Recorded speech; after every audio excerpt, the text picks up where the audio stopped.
Welcome into the Bird and the Bear podcast, episode 14, the second to last week of the regular season of college football. And we have ourselves a top 10 matchup to showcase it. Michael Knauff, Cameron Carriglio here. And coming off of week 13 where we saw two undefeateds go down, Minnesota and Baylor drop their first games of the season. And Cameron, we'll start there. Minnesota loses a heartbreaker to Iowa at Kinnick Stadium, and then Baylor blows a 28-3 lead to Oklahoma for their first loss. And I don't know which loss was tougher, the Minnesota one or the Baylor one. I'd say Baylor. Minnesota, I think, played well. And, I mean, other than struggling to stop Iowa in the first half, I think they pretty much lived up to the billing. That's why they didn't drop really much at all. Baylor's hurts a lot more. Even though, I mean, it kind of felt like Oklahoma was beating themselves the majority of the game. It looked like Jalen Hurts didn't trust any of his receivers without CeeDee Lamb until late in the second half. Frankly, I was not impressed by Hurts' play very much at all on Saturday. He was a little underwhelming. Even he ran the ball relatively effectively, and that's why they ended up winning, because he picked up some key first downs here and there. But he really didn't throw the ball that well, really. No, 30 completions for 297 yards. That's un-Hurts-like. He's been averaging, like 17 completion? Yeah, he's been at an unreal pace. I mean, he was by himself averaging, 11, 12 yards a play. That's including the ground game. That hurts for Baylor. I think they were doing it with smoke and mirrors, really, the whole season. They should be, 7-3, maybe 6-4 right now. They should have lost to TCU. Should have lost to Texas Tech. They got bailed out. Argue that if West Virginia's offense had a pulse, West Virginia should have beaten them. Iowa State came back on them. In the fourth quarter. So, I mean, I'm not really sure Baylor's that good of a team, which is weird to say about a team that lost for the first time in week 13. By 3 points to, Oklahoma. But just, they don't really wow me. Minnesota, I think, actually has some staying power. Yeah, I agree. I mean, Kinnick Stadium, we've talked about it, and everyone talked about it. It's a very difficult place to play, and they've taken down quite a number of top-tier teams in that place. And Minnesota, we're down, 20-6 at one point? I think it was 20-3 at one point. They clawed their way back. They were a dropped fourth down pass away from potentially tying that game up. Well, I mean, missed extra point kind of hurt things. That hurts quite a bit, obviously. But I agree that the Baylor one hurts more, but Minnesota definitely is still in way better shape than Baylor is for the rest of the season. And Minnesota has a chance still for a ranked regular season win and then a shot at the Big Ten title game. And I have a good feeling that they'll keep it close with Wisconsin. I want to say I think they'll beat them. It's in Minnesota. They're playing, yeah. So that definitely changes things a little bit. But yeah, like you said, Minnesota didn't drop a whole lot due to loss. Neither did Baylor. Baylor dropped a spot. Yeah. Minnesota dropped 2. So speaking of going down, really probably the saddest news of the week was Tua dislocating his hip. And, if you've paid any attention to college football news over the past 5 days, you've heard all about it. And really, it comes down to what Mac Jones and that Alabama offense can still do. And can they continue to make a case for the college football playoff? I'm trying to talk over this and not be distracted by Steve, burying himself in the couch. I think Alabama's pretty much talented enough at most other positions to mitigate this until the end of the regular season. Because, I'll probably take Mac Jones over Bo Nix. I think most people would right now. So I think they finish 11-1 still. I'm not sure that really affects anything. Really, I think it affects more the perception from the committee. And Oregon or Utah, if they, obviously clearly one of them is going to win the Pac-12. I think that would be a huge slap in the face to that conference if Bama gets in over Oregon or Utah. And that's the thing. I know people like to crap on the Pac-12 and kind of dismiss its quality of play. But the Pac-12 this year's been decent. Yeah, I think that they're the third best Power 5 conference this season. The thing with the Pac-12 is there aren't really any bottom feeders, so they kind of all just beat up on each other. I mean, it's similar to last year where an entire division 10 games into the year was like 5-5. And that's the thing is, like, it's not like you have those Georgia Techs or those Vanderbilts or... I mean, Arizona is kind of their Vanderbilt. Arizona's terrible. They're really bad, yeah. But they're still, 4-6? Yeah, but they... Yeah, no, they're bad, yeah. Like, they are... Like, Kevin Sumlin's gone. Has got to be gone. That's got to be one of the most disappointing coaching hires. Maybe... I was excited for it. Yeah, because he had success at A&M, and then you put him in the Pac-12 with that kind of offense. I mean, you think he would do something with it. But they've been pretty bad in the past. And they started 4-1. They're 4-6. So yeah, and Khalil Tate just simply is not very good. And no, yeah, he's a hell of an athlete, but that man is so inconsistent at quarterback. But yeah, you said, or it's gonna be Oregon or Utah that's gonna win that conference, and I do agree that the committee would piss on either of them essentially if they put Alabama in over. Especially a one-loss Oregon team. Yeah, I was going to say... That it won 12 straight games. Yeah, Utah, you can kind of justify it. I mean, they did not win what would have been a marquee win. They don't really have a sexy schedule. There's nobody on the schedule where you... Like, wow, that's a signature win. I mean, they just kind of beat the shit out of everybody. They're not beating good teams, generally. No, I mean, their best win probably right now is at Washington, who's not that good. They're 6-4. This is the worst Washington since before Jake Browning. Oh yeah, because I mean Washington at the minimum's been a 3-loss team, or at the max I should say, a 3-loss team, and I mean Utah, they dominated in essentially every other game, since that loss to USC. And if they dominate Oregon, then all right, then you know what, that's your quality win. But if Oregon beats Utah, and regardless, I think if Oregon even beats in a close game, their resume I think is way too good to have Alabama be in over them. Yeah, and then if Georgia beats LSU, that infinitely complicates things. That's the worst case scenario for the Pac-12. A one-loss LSU makes the playoff. Yeah, that's the worst case scenario for the Pac-12 because then you have both Georgia and LSU in, and then you're going to leave out the Big Ten champ and Clemson. No, it's not going to happen. So... God, that'd be a boring playoff. I really don't want that to happen. I don't want that to happen either. Yeah, that would be... The matchups would be interesting to see who they pair against each other, but it would be very kind of... It'd be underwhelming. Obviously, we'd still watch it, but it'd be kind of like, oh, man. Yeah. So just kind of out of last week, we mentioned that Georgia, LSU, they're going to play for the SEC title game, and... LSU gave up over 400 yards on the ground to Ole Miss. They won. They beat them 58-37. But Ole Miss ran all over them with John Reese Plumlee, a very mobile quarterback. And so does that concern you for LSU? Maybe not necessarily against Georgia, but if they were to play Ohio State, where in that kind of rushing attack? It actually concerns me for Georgia. I mean, DeAndre Swift, yeah, true. Yeah, I mean, I know that offense at Georgia is not very inventive. I mean, when we played them, they were averaging 476 yards a game and 37 points. And since then, they're down to 31 points and 426 yards a game. So as the competition stiffened, that offense has not been great. But I do think that LSU's defense is a concern long term. And Michael Divinity Jr. not being on that defense anymore. He's back. He is back. Yep. He came back this week. He did come back, okay. Didn't play in the Ole Miss game. He's back as of Tuesday. Yeah, that shows you how important I guess he was. I mean, I know they haven't been great defensively all year, which is kind of surprising because when you have Dave Aranda... Delpit's been not great at all. He's missed a lot of tackles. It's really surprising. It's kind of... Because they try to play him in that honey badger, what Tyrann Mathieu did for them. But the difference between him and Mathieu is Tyrann Mathieu can make any open field tackle that you want him to make. Delpit doesn't have that ability. What's his name, the freshman? Oh, Stingley? Yeah. He's played well. He's good at times. He's going to be... He's hell of an athlete. Superstar. Yeah. But he makes some mistakes. He makes freshman mistakes. And... Their front four is just not as good as it has been in the past. It makes for fun watching.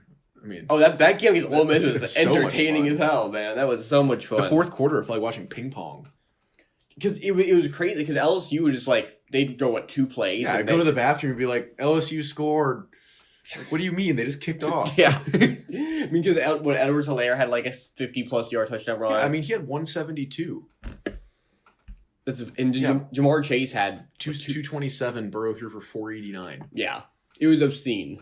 2 of those numbers would be like school records at like 35 schools. It was just, they just casually do it. And what they're going to do against Arkansas this weekend will be kind of interesting. It'll be kind of fun to watch. But out of last week also, outside of Tua, there were some notable quarterbacks that went down. Tanner Morgan, Minnesota's quarterbacks, in concussion protocol after taking a pretty nasty hit on the second to last play of the game. He got obliterated. I thought it was his shoulder initially. Yeah, it looked at first because like the way he landed on the ground, but when you look at the replay, how he got hit kind of like in the face. Yeah. So he's questionable for this coming weekend against Northwestern. I wouldn't play him. But it's Northwestern. You know, you got to score. Like I said it before, you score 17 points to beat Northwestern, you're fine. There's Northwestern starting a quarterback who I didn't even know was on the depth chart this week. 4th string.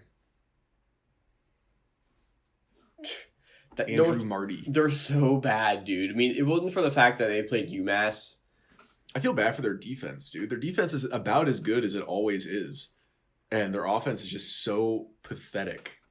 It was really funny when they played Stanford earlier in the season. And we thought, like, wow, this is a preview of, like, you know, potential division winners. Nope. I think it was like 17-14. No, combined record of, 6-14 between the two? Yeah, because Stanford only has Stanford's 4-6. 4-6. Yeah. It's pretty ugly. Worst Stanford team in a long time. Just side note. Yeah. David Shaw almost never feels a team this bad. I mean, their quarterback threw for 504 against Washington State, and they scored 22 points. That's just baffling. How does that happen? A couple wasted red zone trips and turnovers. And they always had the ball at like their own 10 to start. Like they had long drives. But also, Spencer Sanders, Oklahoma State's quarterback, done for the year, broke his hand last week against Kansas. And so he's done for the year. And so Drew Brown, the transfer from Hawaii, who will be the starting quarterback for Oklahoma State the rest of the season. And it's kind of sad because you still don't think it's going to be too big of an issue for Oklahoma State just because Sanders was inconsistent through the air. Yeah, and I mean, Gundy always just plays to the strengths of his quarterbacks. Brown can move a little bit. I vaguely remember watching a little bit of him. This is before I like religiously stayed up and watched the late night Hawaii games. I remember like tuning into some, and he was serviceable. He started 22 games, 37 touchdowns, 15 picks. This was pre-run and shoot too. He wasn't there when they were running that. They were running some pro style bullshit that wasn't good. But he did get him to their first bowl game in like 5 years, his freshman year. So I think they'll run the ball a little less just because Sanders was a part of that run game. And obviously it's really almost impossible to give Chuba Hubbard more carries than they already do. They just feed him. He gets, 25, 30 carries a game? Yeah, I mean, he had 22 or 23 on Saturday, and I'm like, wow, that's a light day. When's the last time Florida had a running back go for 23 carries? If you top out over 15, like...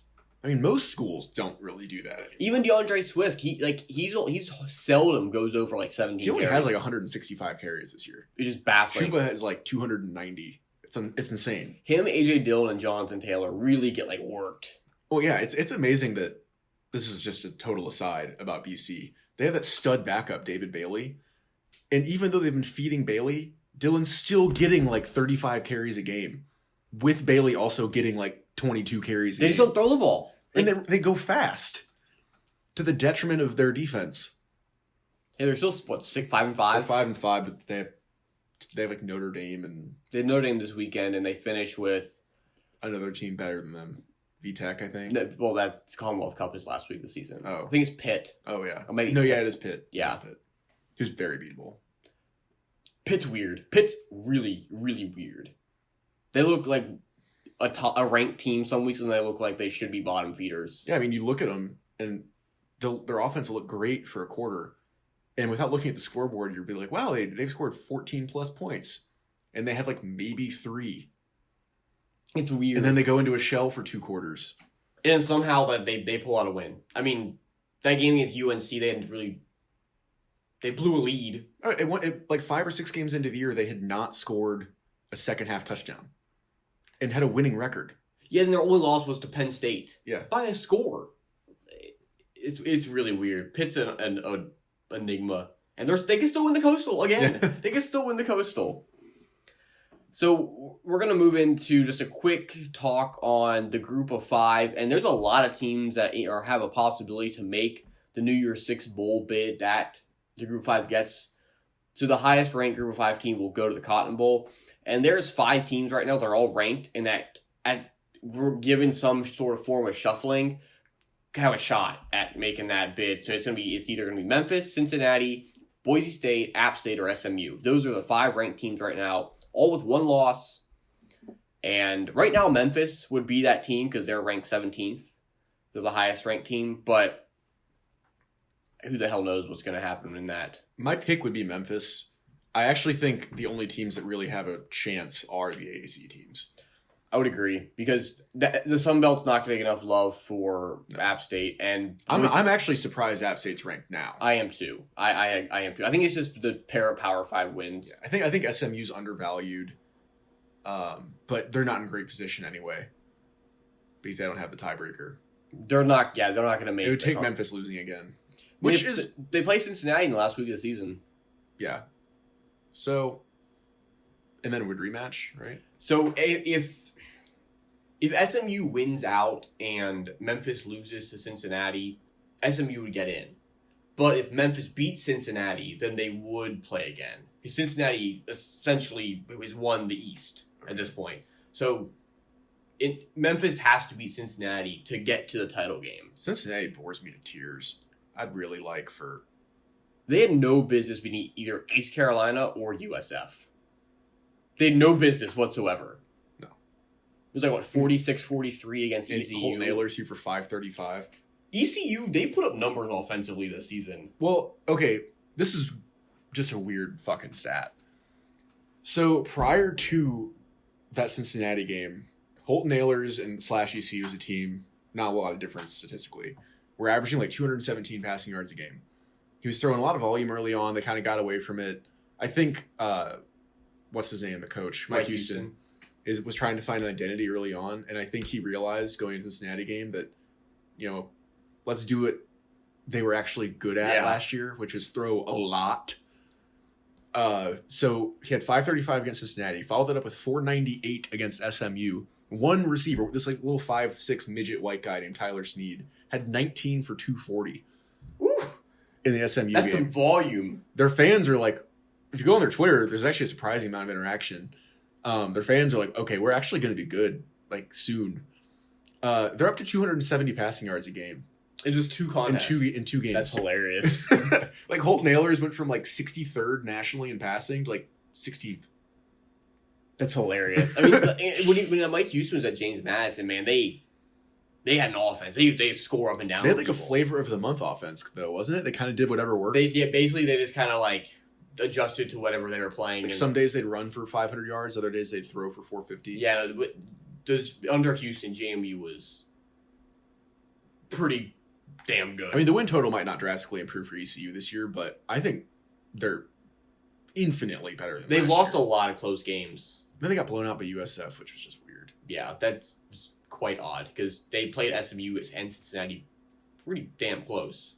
So I agree though that I think it'll be Memphis at this point, but I could totally see like Memphis beating Cincinnati and then losing to them in the conference championship and then just throwing that in whack and like Boise State making it. Because I don't think Boise State's gonna lose the rest of the season. No, I actually have another anomaly, but I'll wait until the end of the podcast to talk about it. So if you want to hear Cameron, it's the STSU Hawaii game. It has some interesting implications. So if you're going to listen to the end, then you get to hear this stat. If not, then well, fast forward.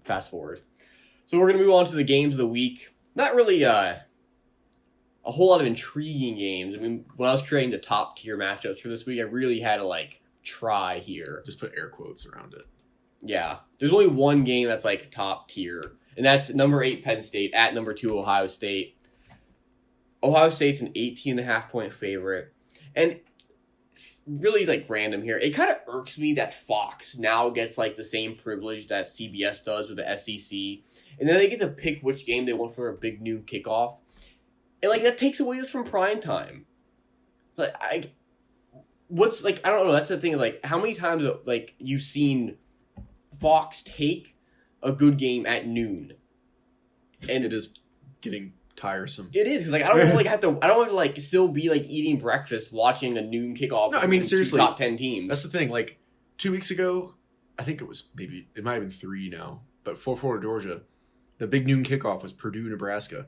I was fine with that. Got up, took a run, missed the first quarter, sat down, had some breakfast. It was just like not too bad. And then and now I'm like, well, shit, I got to get up for like the only game of the day that matters. Exactly. Like you can't do anything before then. Like your day's on hold if you want to watch that game. I can't imagine what they're like. The fans have to be like, are you fucking kidding me? It's, you know that like they're like game day is there, the big noon kickoff is there, and like the Big Ten network's like pregame show is there. And there's actually like some like chatter amongst Ohio State fans like boycott game day because of their SEC bias. They've literally been to Ohio State more than any other school. I know, like it's ridiculous. Like they I don't know. 19 times. All right. As far as the game, I actually kind of like Ohio State to cover. I don't think Penn State can keep up offensively. No. They're good offensively, but I'm thinking 38-24. I mean that wouldn't cover. 38-20. Which also wouldn't cover the hook. There's a hook, man. Maybe not cover then. But like Penn State might like backdoor cover. Yeah, with like a late touchdown. I think it's gonna be. I think it's gonna be a little bit closer. I'm gonna go with like 31-21. Not a whole lot closer, but still 10 points. I really don't see anyone, not even LSU, who could beat Ohio State right now. I don't know. I'm never gonna say never. Fun fact though, we're 10 games into the season and the most points that Ohio State has allowed is 21 points last week to Rutgers. Isn't that crazy? They allow what, 20 to FAU or 21? Yeah, 20. 21. You're right. So like that's the thing. Like to FAU and Rutgers, probably 2 of the 3 or 4 worst teams they've played are the schools that have scored the most points on them. I mean, Miami, Ohio is a division winner. They beat them 76-5. That's such a funny score. That's hilarious. I wonder if that's a scoregami. It has to be. You're telling me there was another 76-5 game? There have been a lot of college games played. Fair. And then they beat another division winner, ostensibly 42-0. In Cincinnati, yeah. And another potential division winner, 38-13 in Wisconsin. Yeah. So 118-5 against 2 division winners. That in Ohio State worked, and even that 10 games in, they have the number 1 scoring offense and number 1 scoring defense. It's like 51-9. Yeah, that's it's their average stupid. Game score. It's dumb, and I get it. They haven't really played like the greatest competition in the world, but they're still beating the crap out of people. It's impressive. You are. And I mean, Justin Fields and J.K. Dobbins in the backfield is near unstoppable. That's tough to handle because eventually they're going to wear on you. And look that's what against Wisconsin. They had no offensive momentum until late in the second quarter, and then the floodgates opened and they boat raced them. Yeah. But we'll see what Penn State can do. I mean, their offense is just too one-dimensional, I think. But it'll be fun. We'll wake up and have some Baileys and coffee, and yeah, that actually sounds really good. Sounds really good. That sounds really nice. The SEC game of the week, 7-3 Texas A&M, who've won 4 straight games, actually. Against no one. They're on a little bit of a roll here. Goes to Georgia, 4th-ranked Bulldogs. They're a 13.5-point favorite. And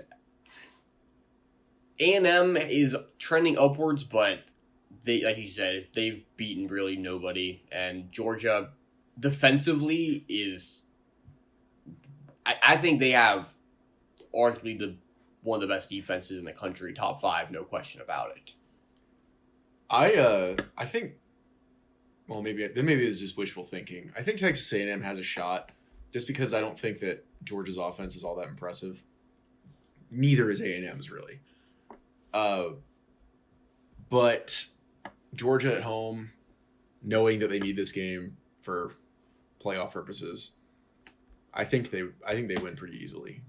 I do too. I think it's be like 28-17. I was gonna say 27-13 because I don't think A&M can score enough. They've played well against bad defenses, but when they run into even competent opponents, yeah, it hasn't been pretty. Yeah, I'm gonna take Georgia as well, and they'll cover 27-13. That's 14 points.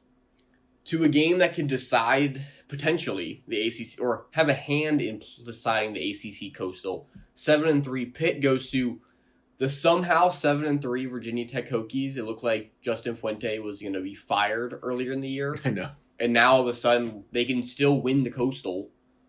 And they're a 4-point favorite over Pitt. And I kind of like Virginia Tech. I do too. They've been playing really strongly of late. I mean, even though they lost to Notre Dame, they played pretty well. They're at home. Hendon Hooker has been pretty much everything they thought he would be. He has been a huge upgrade over Ryan Willis. Oh, my gosh. He doesn't fuck up. Ryan Willis fucked up way too often. Too many dumb errors. I mean, I watched that BC game with you. These are 3 or 4? 3 picks? But it's bad. It was bad. 1 touchdown should have been a pick. So he's not maybe an elite arm talent, but he gets the job done, and he's not making mistakes, and he's mobile. And I think VTech wins 20-17. So tight game. I mean, Pitt just can't score.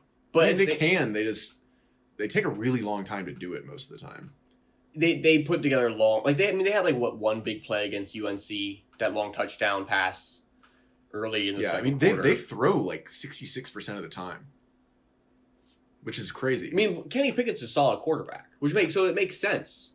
But I mean, and of course Pitt, they always have their front four is always good, really, really good. I mean, they lead the nation in sacks. Do they? Oh, yeah, they do. They have 49. Yeah, it's ridiculous. I mean, they got to Sam Howell 4 or 5 times last week. Some of that was Howell's doing. But yeah.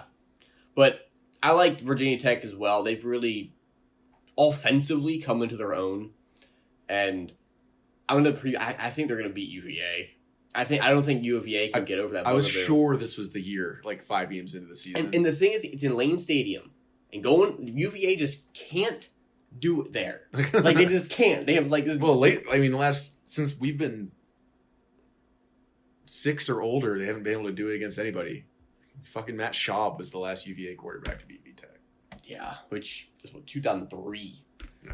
It's funny because I'm from Virginia, so a good chunk of my Twitter is Virginia Tech, Virginia football, and Virginia Tech fans just constantly just shit on UVA. And there's nothing that people in terms of football, there's nothing that people at UVA can do about it.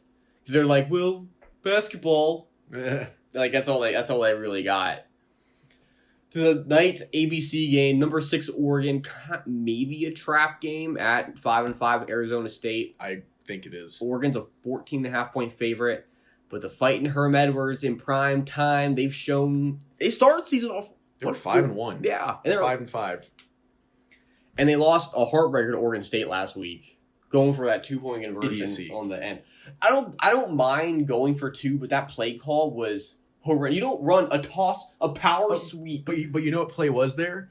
The naked boot they should have run, where Daniels could have walked backwards into the end zone if he just does not pitch that ball. I mean, that's the thing is even then you do that and as a safety valve you maybe drag it to the backside tight end.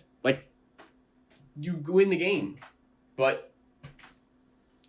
It's been kind of disappointing because it looked like Arizona State may have been a legit contender in the South for a little bit. Yeah, no. But I mean, Todd Graham got fired for doing better than Herm Edwards is doing. Yeah, I mean, it's only year 2 for Herm. Obviously, you got to give him They were better last year though, and their quarterback play, despite Daniels being young, hasn't really dropped off. He's been really good. Their defense has been atrocious in Pac-12 play, which is odd because out of conference, they were stout. Yeah, you couldn't score on them. They didn't allow more than 7 points until 4 games into the season, and now they're getting torched.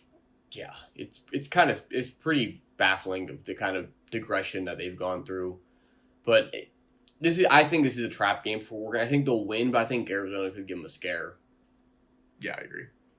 I'm feeling like 31-20, something like that. I'm going to go like 35-31. You think it'd be that close? Yeah. That'll be fun. I mean, Oregon should have lost at home to a really mediocre Washington State team. That's fair.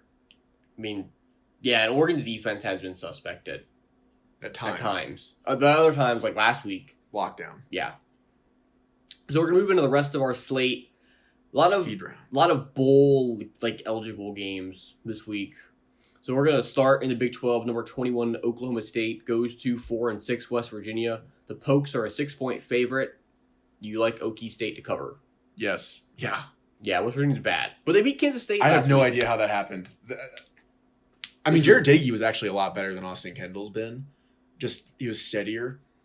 That being said, even with a backup quarterback, I think Oklahoma State wins by double digits. I do too. They're going to feed Chuba. Number 13, Michigan goes to number 7-3 Indiana. Indiana hasn't beat Michigan since the mid '80s, and they're always close. It seems. I know, like they play them tight all the time. Michigan a 9.5-point favorite. Sleeper game for Michigan, I think, before Ohio State next week. If Shea Patterson was still struggling, I would say Indiana. Actually, I would pick them straight up. But Shea Patterson, I think, has had a little bit of an awakening, and I think Michigan wins right around 9-10. I think it's going to be a very similar game to how Penn State and Indiana played last week. Yep. I think Indiana will keep it close, but Penn State they'll play mistake-free football, and it'll just give them the extra possessions they need to win by the spread. 6-4 Texas goes to number 14 Baylor. Baylor a 5.5-point favorite. Is there a hangover from Baylor after that loss last week? I think they'll be mad. I think they cover. And Texas good. Simply is not very good. They're not good. I think Baylor's going to cover as well. I just think they're going to just have too much offense for Texas. Battle of Los Angeles, 4-6 UCLA goes air quotes. Number 23 USC. They're 7-4. USC a 14-point favorite. This game's always weird though. Like I mean, last year really bad UCLA beat them. Yeah, like a really bad. That's like what? There's only 1 of 2 wins that season. Yeah. Last season, like I think they went 3-9, but still like. You splitting hairs at that point with 2 and 3 wins. I think USC, they're playing for Clay Helton. Is he gone? Probably, more than likely. But I think the guys on that team just want to play for him. And Keaton Slovis is a stud. Yeah, he's really good. JT Daniels is going to transfer because I think Slovis has won that job. Regardless of who's head coach. He's been putting up silly numbers recently. And what they did to Cal last week was embarrassing for the Bears. Yeah, Cal's... I don't know. Them and Arizona State have had a very similar trajectory this season. Yeah, I mean, Cal's a little bit more explainable. Well, their quarterback situation is just a mess. Yeah. I mean, Garbers came back and then immediately got injured again. It just sucks. He was so good, too, earlier in the year. Just very efficient. I'm going to take USC, but I think UCLA will cover. Yeah, I agree. So I'm saying 37-30. I think it's be a barn burner. Yeah. It'll be fun game. I think it'll be a fun game to watch. SMU, ranked 25th, goes to Navy, who just got drubbed by Notre Dame last week. Navy, I didn't even put down who was... Navy's 2.5-point favorite. Is Navy 2.5? Yeah. I'm going to take SMU in this one. I have no idea. This is a total toss-up. I like SMU as well, 42-38. That'd be fun watching Shane Buechele air it out and then Navy just ground and pound the whole game. That's gonna be such a fun dichotomy. I like watching Navy more than Army because Navy doesn't take 12 minutes between snapping the ball. Navy also doesn't just run that under center triple option. They'll spread it out a little bit. A little. Depends on their personnel. A pretty big game for Conference USA. This will be for the division lead in the West. La Tech 8-2 goes to 7-3 UAB. La Tech just lost to Marshall last week. UAB is a 6.5-point favorite. This could be pretty entertaining. UAB has not lost at home since their program came back. And La Tech is still without Jamar Smith and Adrian Hardy. UAB by 15-20. Yeah, La Tech got embarrassed by Marshall last week. And Marshall hasn't beaten anyone handily really all season. Play. You lose your 2 best offensive playmakers, that's going to happen. Yeah, it's gonna hurt you a lot, for sure. I'm going to take UAB as well to cover. 7-3 Temple goes to 9-1 Cincinnati. Cincinnati is a 10-point favorite, but they have struggled with inferior competition 2 of the last 3 weeks. Temple got a shot here. Yeah. I do think that Cincinnati is going to wake up a little bit, though. And Temple is kind of like a worse them. That's a good way to put it. They just can't... Neither team can really score that much. You watch their offenses and the most disjointed, disgusting things to watch ever. Like, watching Temple play USF last week was mind-numbing. That was so tough to watch. I mean, USF's not a lot of fun to watch either. No, they're not good. I like Cincinnati by double digits here. I'm going to take Cincinnati as well, but I don't think they'll cover. I think it'll be like 27. Well, if I say 27-17, that's covering. So they will hit 10.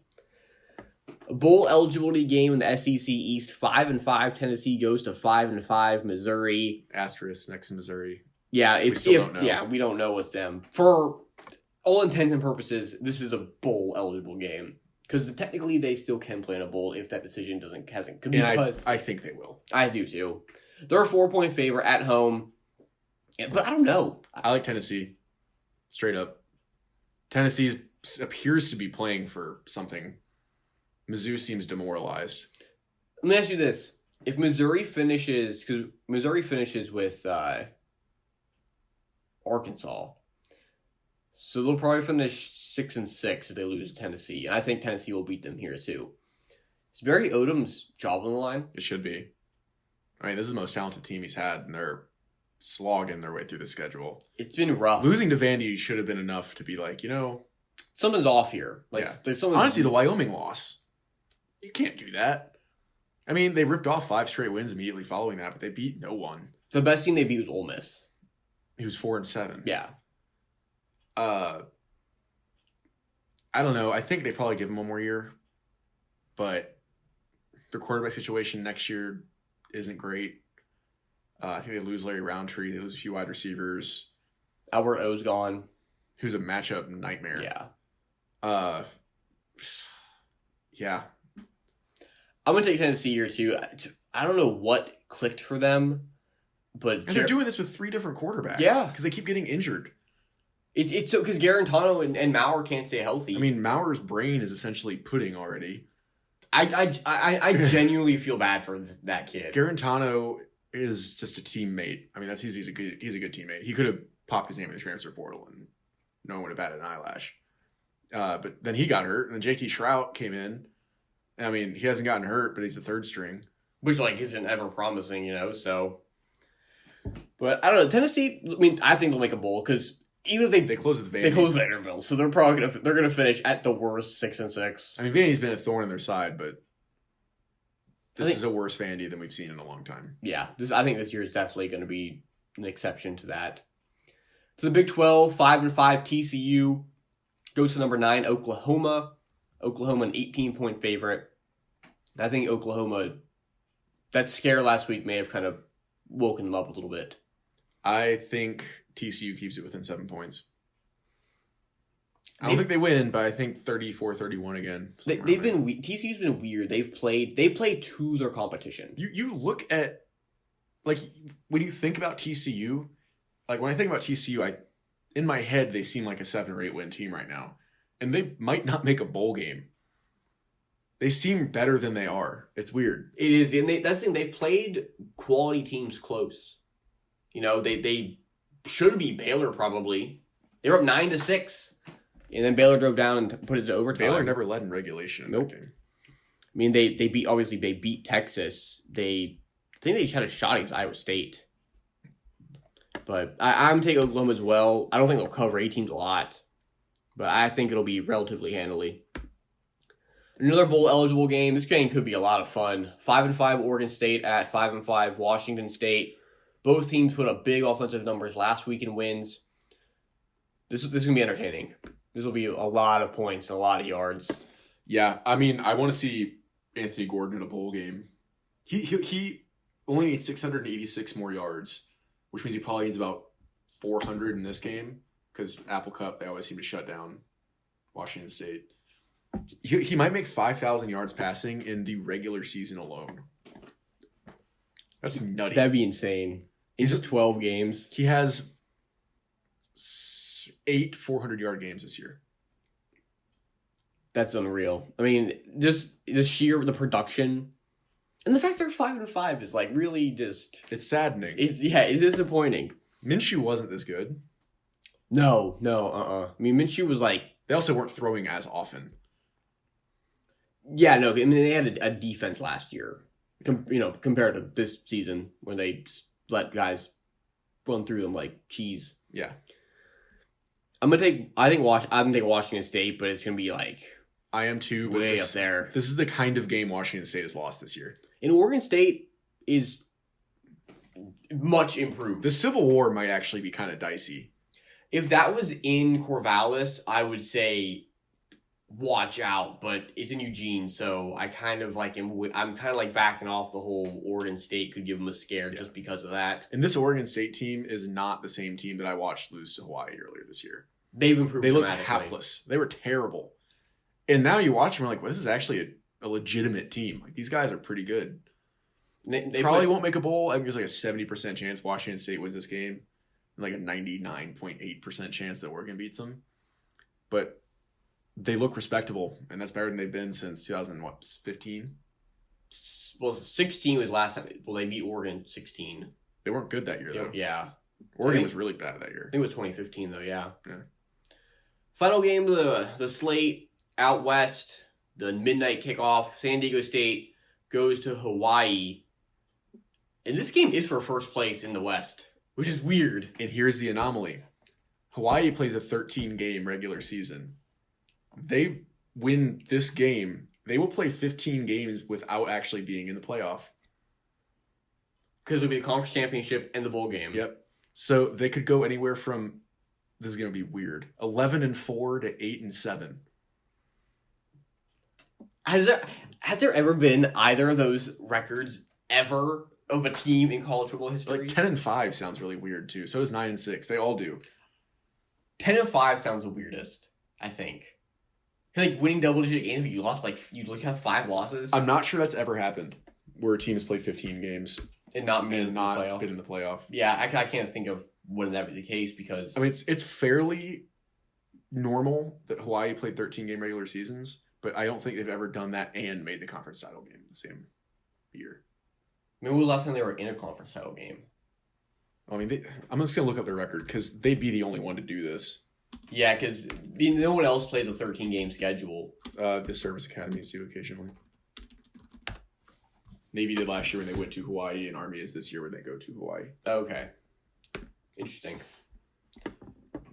But for this game itself, This is a kind of a pairing of two polar opposite teams. San Diego State can't score, and all Hawaii knows how to do is score. They don't know who to start at quarterback, though. They have a really weird conundrum there. I mean, both guys have had their ups and downs this season. I think you go with McDonald just because... Well, he led them to the win last Saturday, but Rolovich has shown he's not afraid to just yank people. He was ever effective. I mean, and McDonald has obviously shown he's got a lot of upside, but he can be very turnover prone. Yeah, and sometimes he just looks bad. Okay, so they've never done it before. Hawaii hasn't. No. I don't think anyone else would have. That's the thing is there's no because obviously it was just an 11-game schedule not too long ago. So by default, like the most you can get to then is 12. And in the BCS area, the most you get to was 14. Yeah, I'm not seeing anything. So yeah, this would be a true anomaly. That would be hilarious. That would be really funny. I hope it happens. I don't think it will, but I don't think it will either. But going to Hawaii and playing it in the middle of the night, it's weird. It's hard to go there. It feels like your body just goes into shock. Basically, most teams that go there, they play noticeably worse than they normally do. Air Force was a major exception to that. San Jose State kind of was too, but like Arizona and Oregon State looked terrible. Really bad. Like totally out of sorts. I mean, we saw it last year too, and Hawaii didn't suck. They ambushed a few people at home, and then they go on the road and be like, well, why are they only beating UNLV by a point? I actually like Hawaii here. Simply because of the Hawaii factor, or the fact that San Diego State A little bit can't of score? that, and that's the thing. I'm not sure how good Hawaii's offense actually needs to be to win. I mean, Nevada beat San Diego State, and Nevada had like 275 total yards of offense. And Nevada's defense is fucking awful. Hawaii's is not as bad. I mean, the Hawaii-Nevada game was 54-3. But, I mean, San Diego State, if Jorge Reina doesn't develop blindness over the course of that game last week, Fresno State should have beaten them. Yeah, I thought that they should have, 17-7? Yeah. So, I mean, there were, 2 red zone picks, a couple other stupid things that Reina did. So, I don't know. This is going to be interesting. it'll be fun. It'll be a nice little win. Utah State, Boise State will be interesting too. Yeah, that that would create a triple tie where none of the teams would have beaten the other two. So it'd be like So if Utah 1-1-1. Yeah, if Utah State beats Boise State, Utah State would have lost to Air Force but beat Boise. Boise would have lost to Utah State but beat Air Force, and Air Force would have beat Utah. lost to Boise and beat Utah State. I'm not even sure how that works. Anymore. I think it comes down to probably just your overall record, I'd imagine. Which then Boise State would take it. I don't know, that is weird. Like how they all finish with that kind of, and they all have a soft final conference game. That'll be interesting. And it could happen. They're playing at Utah State.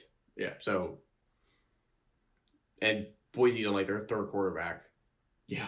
Like Jalen Henderson. They've had an obscene amount of injuries there. Well, I mean, their offensive line's a sieve. It's worse than ours. Ugh.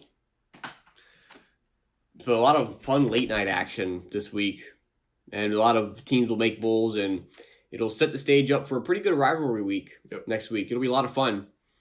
And we will be finally have a night game that matters in the Swamp next week. I know. It's going to suck to miss like the entire day of football, though. Yeah, but, you know. I'll bring my laptop. Yeah. So that'll do it for us here on the Bird and the Bear podcast. Be sure to subscribe to our YouTube channel at the Bird and the Bear CFB. Be sure to like and subscribe to our channel. And check out all of our podcasts and stay up to date on the college football world and news. Only a handful of weeks left in the season. And going to get down to our final few episodes. We thank you all for listening. For Cameron Carriglio, I'm Michael Knauff saying goodnight, and we'll see you next time.